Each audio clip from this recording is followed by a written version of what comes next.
অত্যন্ত গুৰুত্বপূৰ্ণ খবৰ ৰূপসী বিমানবন্দৰৰ নতুন নামাকৰণক লৈ ইতিমধ্যে প্ৰতিক্ৰিয়া ব্যক্ত কৰিছে মৌলানা বদৰুদ্দিন আজমলে। মৌলানা বদৰুদ্দিন আজমলে ৰূপসী বিমানবন্দৰক আব্দুল কালামৰ নামত নামাকৰণ কৰাৰ দাবী উত্থাপন কৰিছে। মিছাইলমেন খ্যাত আব্দুল কালামৰ নামেৰেই নামাকৰণ হওক ৰূপসী বিমানবন্দৰ। কি মন্তব্য কৰিছে আজমলে এই মুহূৰ্তত জনাৰ চেষ্টা কৰিম।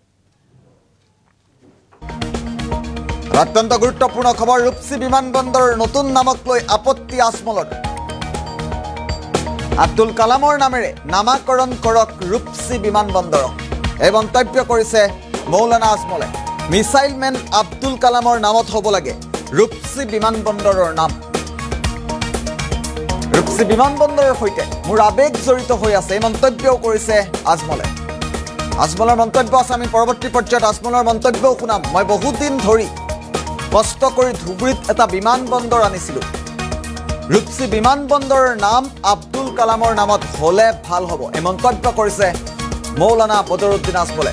ধুবুৰীৰ জনতা সুখী হোৱাকৈ নতুন নাম দিব লাগিছিল চৰকাৰে। ৰূপসী বিমানবন্দৰক কালীচৰণ ব্ৰহ্ম নামেৰে নামাকৰণ কৰিছিল চৰকাৰে, আৰু তাৰ পাছতেই এই প্ৰতিক্ৰিয়া ব্যক্ত কৰিছে মৌলানা আজমলে। ৰূপসী বিমানবন্দৰৰ নতুন নাম পুনৰ বিশ্লেষণ কৰিবলৈ আহ্বান জনাইছে বদৰুদ্দিন আজমলে।